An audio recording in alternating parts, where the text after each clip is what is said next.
The glow of a laptop screen paints Clara's face in a pale, sterile light, the only illumination in her small apartment at 3 a.m.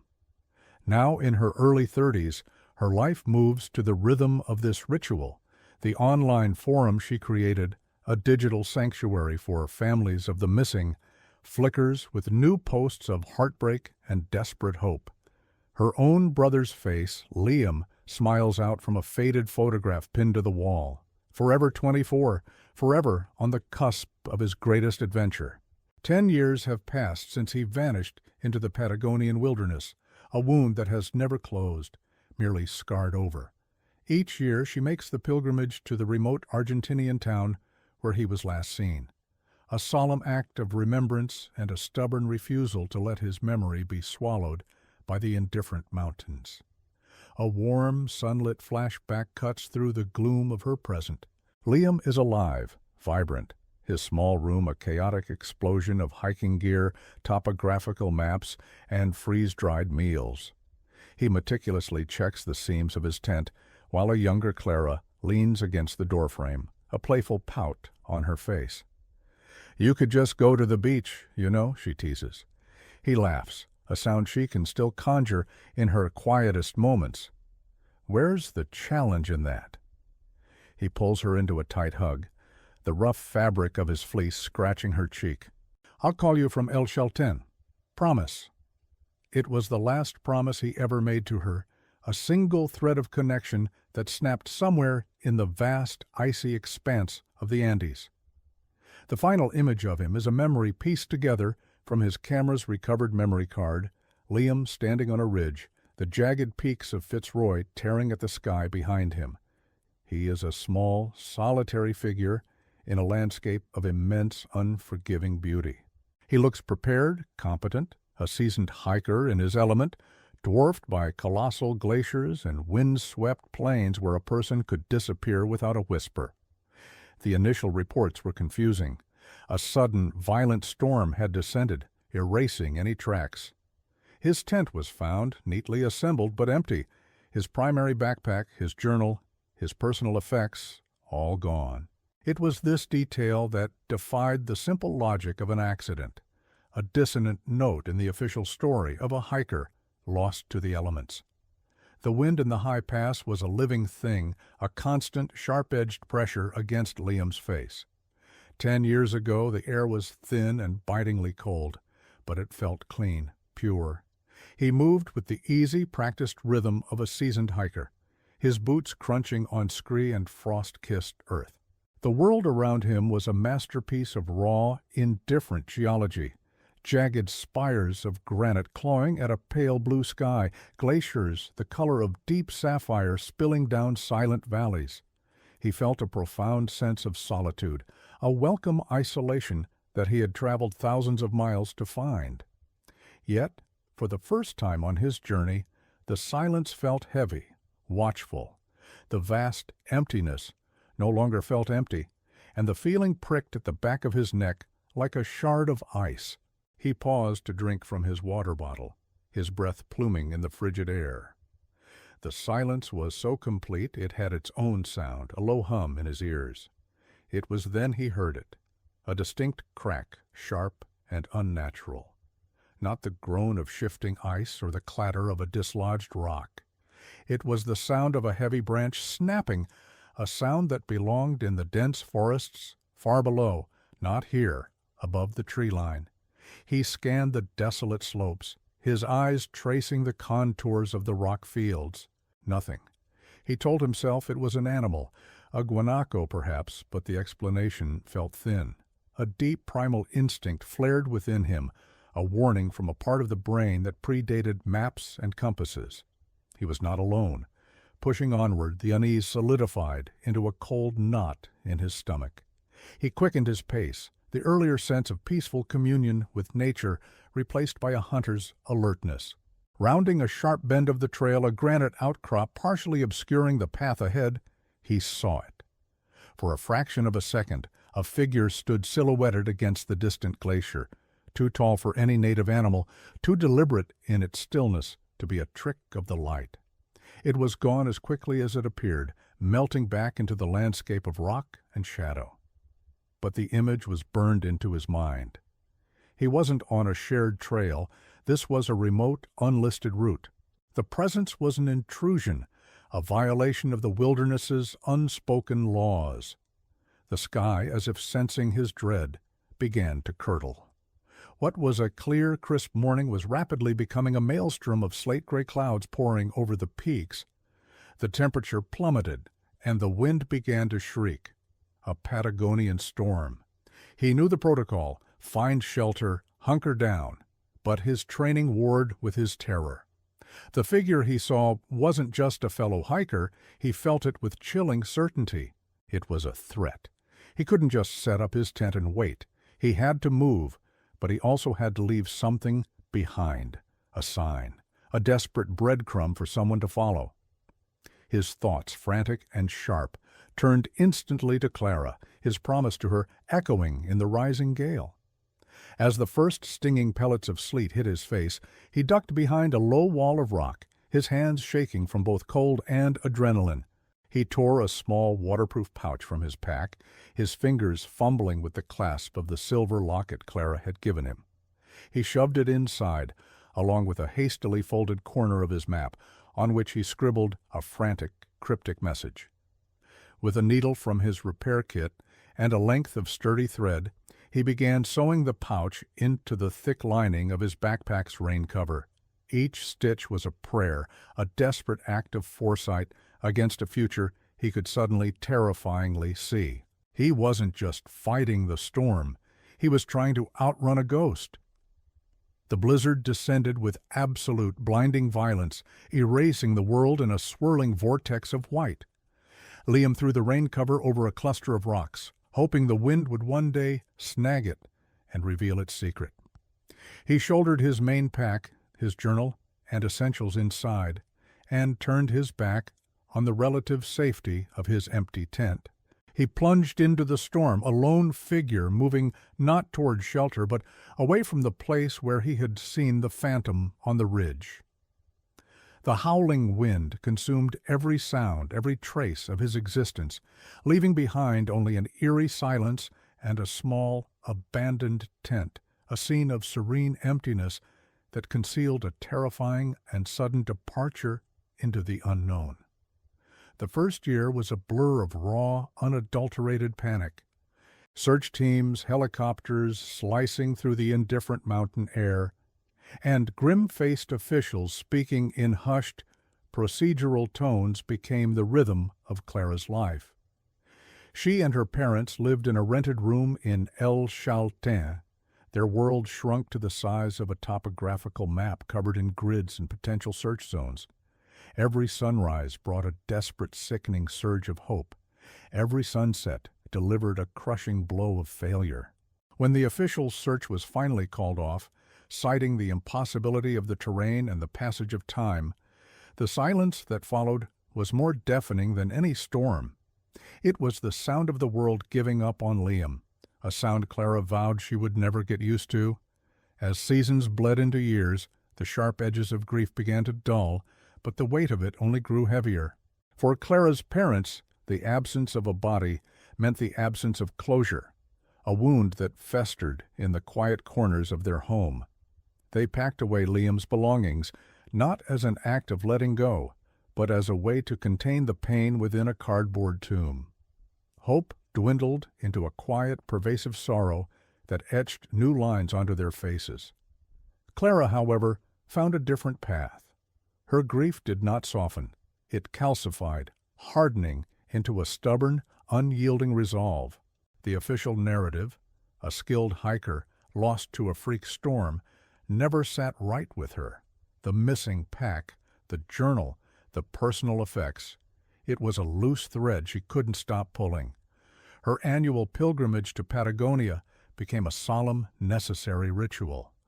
Each year, she would walk the same trails Liam had walked, breathing the same thin, cold air, trying to see the landscape through his eyes. The townspeople of El Chalten grew to recognize her, the quiet woman with the haunted eyes who came seeking ghosts in the mountains.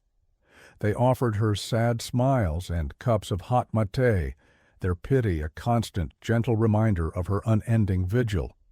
The colossal peaks of Fitzroy and Cheratore were no longer just mountains to her. They were silent, granite witnesses, colossal accomplices in a decade-long secret. She would stand for hours, staring up at them, whispering his name into the wind, demanding an answer they would never give. In the 4th year, she created the Forum. Echoes in the Wilderness became a digital sanctuary, a gathering place for the families of the lost. Late at night, bathed in the sterile glow of her laptop, Clara would read stories that mirrored her own, tales of hikers who stepped onto a trail and vanished from the earth, leaving behind families trapped in the amber of ambiguous loss. She moderated threads, offered words of comfort she could never fully feel herself, and managed a database of cold cases.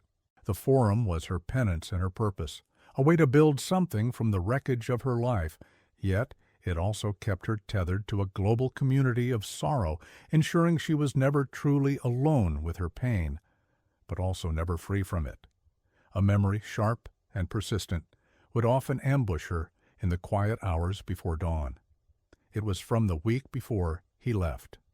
They were in a crowded bookstore, and Liam was excitedly pointing out a passage in a book about Patagonian explorers.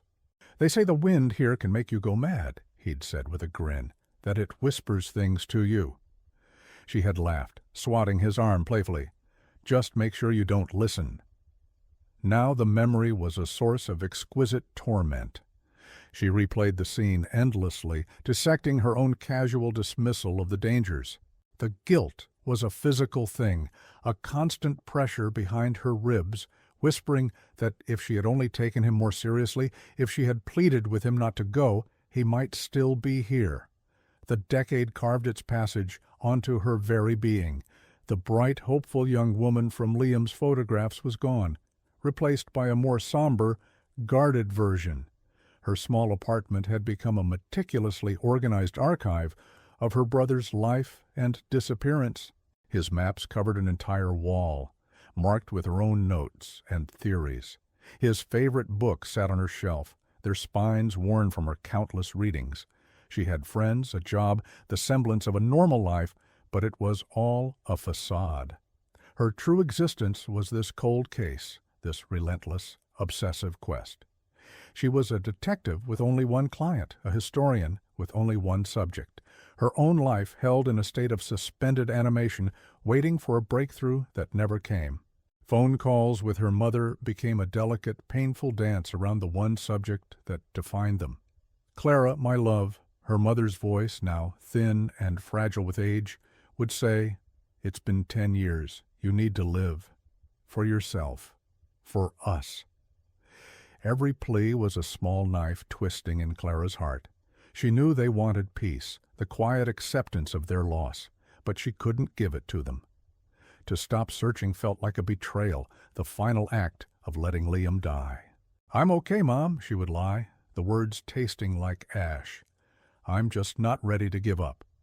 The conversations always ended the same way, with a chasm of unspoken grief and misunderstanding stretching between them, a testament to how loss can splinter a family as easily as it can bind it. On the eve of the 10th anniversary of his disappearance, Clara sat with her packed bags, the familiar dread and resolve warring within her.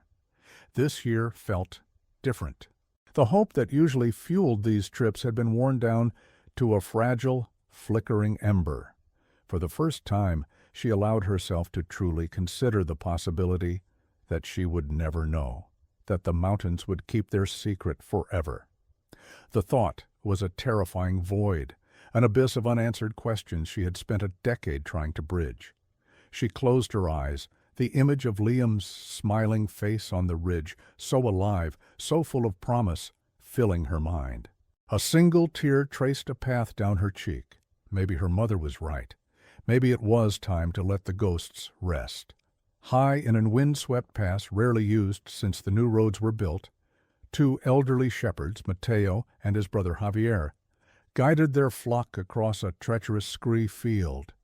The air was thin, the silence broken only by the bleating of sheep and the perpetual howl of the wind whipping through the granite spires.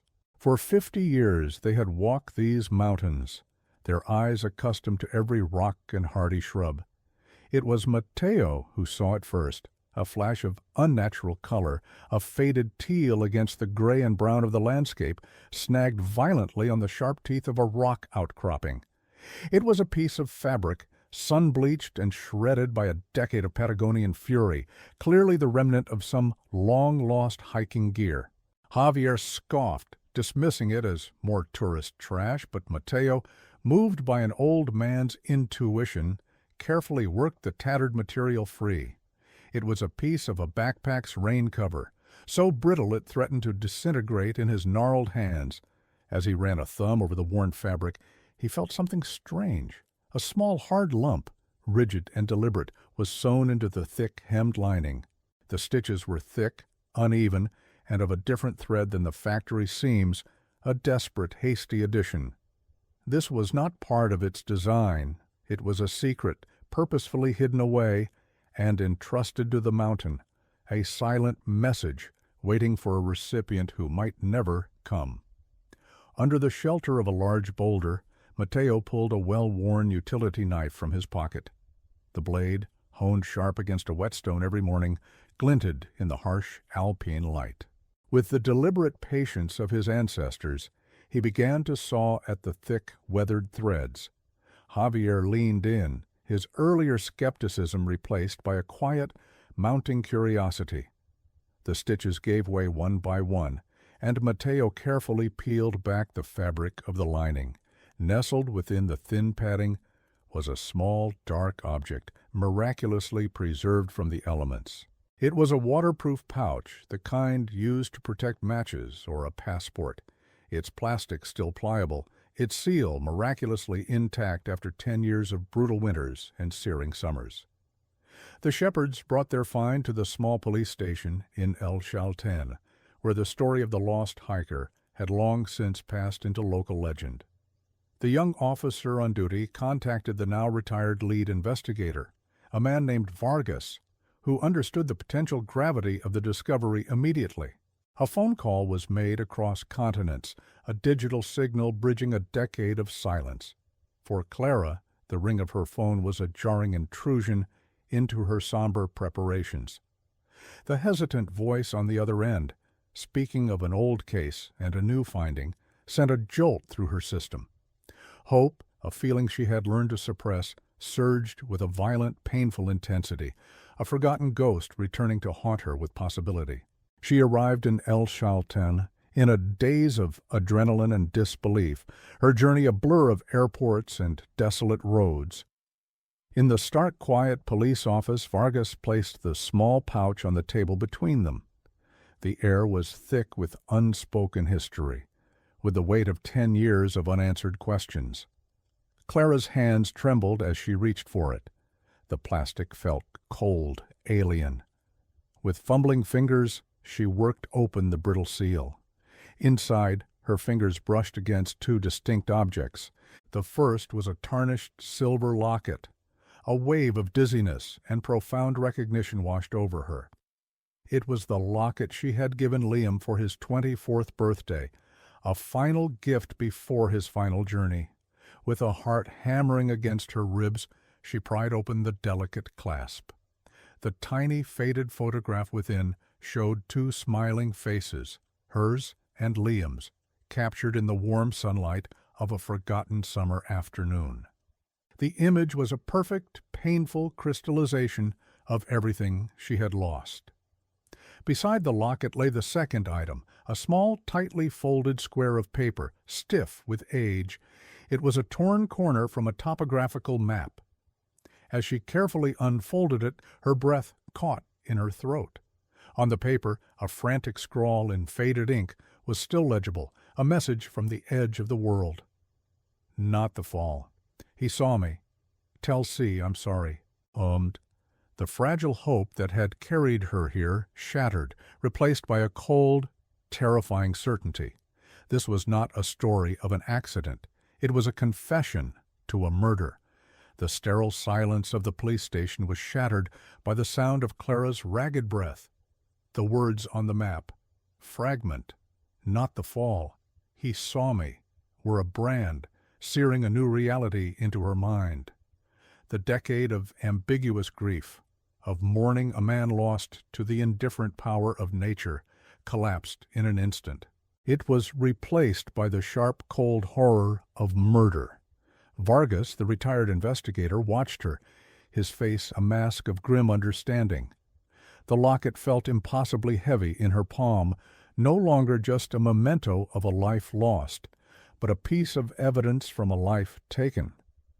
Hope had been a cruel trick. The truth was, a monster that had been sleeping for 10 years, and she had just woken it up. The investigation she had craved for so long was no longer about finding a body, but about hunting a killer.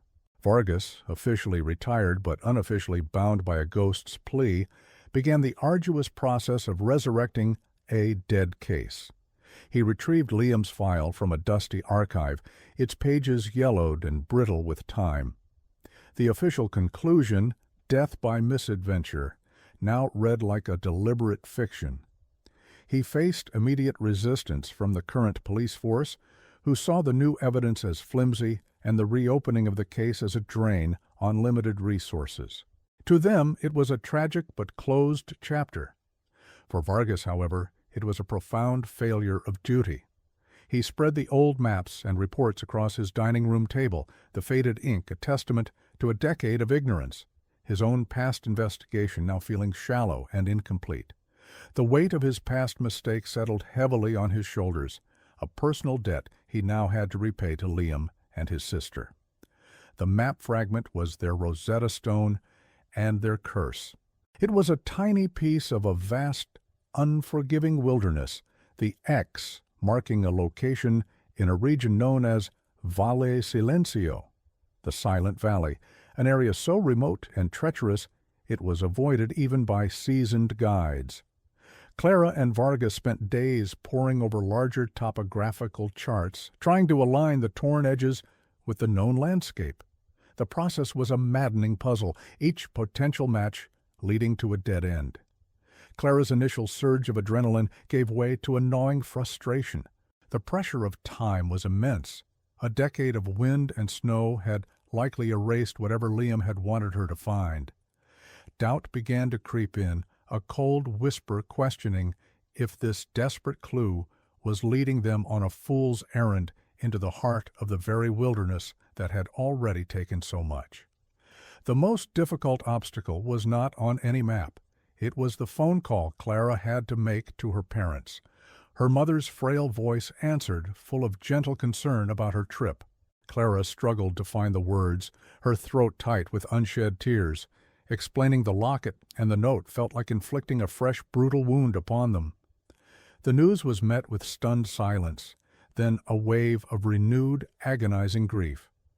Her father, his voice thick with emotion, begged her to come home, to leave the ghosts to their mountain. "Don't go looking for more pain, Clara," he pleaded up. "Let him rest." Their fear for her safety was a heavy cloak she now had to wear, her quest for truth now directly at odds with her family's desperate need for peace, deepening her isolation. Vargas, using the last vestiges of his professional influence, secured a reluctant local guide named Mateo, a man whose face was a roadmap of mountain winds and whose silence spoke volumes. Mateo was skeptical, his eyes holding the deep-seated pragmatism of one who has seen the mountain swallow people whole. He spoke of local legends of a reclusive poacher known only as El Espectro, the ghost who had roamed the high passes for decades, a man who valued his solitude above all else and was rumored to be dangerously territorial. The authorities had always dismissed these stories as folklore, but Liam's note gave them a chilling new credibility. Mateo agreed to lead them, not out of belief, but out of a grudging respect for Vargas, and the haunted look in Clara's eyes, a look he had seen before in those who came to the mountains, seeking impossible answers. The ascent into the silent valley was a brutal, punishing journey. The trail quickly dissolved into a treacherous scramble over loose scree and through dense, thorny caliphate bushes. The wind was a constant physical assault, a shrieking banshee that seemed to claw at their resolve. For Clara, every step was a pilgrimage into her own fear. The immense, silent peaks watched her with a cold indifference, the same peaks that had witnessed her brother's final moments. She felt Liam's presence everywhere, in the call of a distant bird, in the crunch of her boots on the frozen ground. The physical exhaustion was nothing compared to the emotional turmoil raging within her, a volatile mix of terror, grief, and a fierce, burning determination to see this through to its end, no matter the cost. Their progress was halted by an unexpected rockslide that had obliterated a key section of the pass, leaving a sheer, impassable cliff face. Mateo, grim-faced, declared the route impossible. "The mountain does not want us here," he stated, his words carrying the weight of an omen.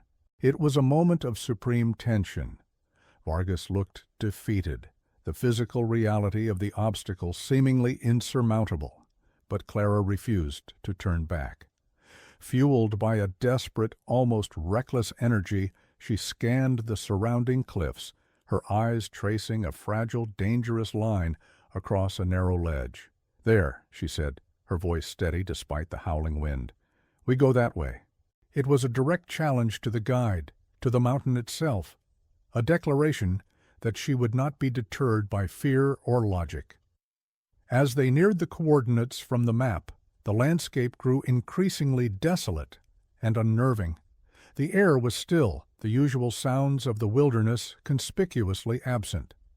It was Mateo who spotted it first, a series of old, deeply carved notches in the trunk of a dead lenga tree, an unnatural marker in the wild terrain. A few hundred yards further, tucked under a granite overhang, they found the remnants of a primitive shelter, a rotting animal hide stretched over a crude frame and the cold gray ashes of a long-dead fire. A chilling sense of intrusion washed over Clara. This was someone's territory. She felt a prickling sensation on the back of her neck, the undeniable feeling of being watched. Liam's final, terrified moments suddenly felt terrifyingly close, echoing across the decade in the oppressive silence of the valley. Following the trail of unnatural markers, Mateo led them to a narrow crevice, almost completely obscured by a dense thicket of hardy shrubs and a clever arrangement of fallen rocks. It was a natural fissure in the granite, but the entrance had been deliberately concealed. The air inside was stale and cold, smelling of earth and something else, the faint metallic scent of long-spilled blood. A shiver traced its way down Clara's spine. Wedged deep in the back of the crevice, behind a loose slab of rock, was a dark, weathered object, a backpack. It was Liam's. The recognition was instant and absolute, a punch to her gut. Time seemed to collapse as she reached for it, her trembling fingers brushing against the same fabric he had shouldered 10 years ago, a tangible link to his final terrifying hours. With Vargas and Mateo standing as silent sentinels, Clara carefully unzipped the main compartment. The contents were remarkably preserved, a time capsule from a life cut short. On top lay his journal. Her breath hitched as she opened it, her fingers tracing the familiar loops of his handwriting. The early entries were full of wonder, descriptions of glaciers and condors. But the final pages were a descent into terror.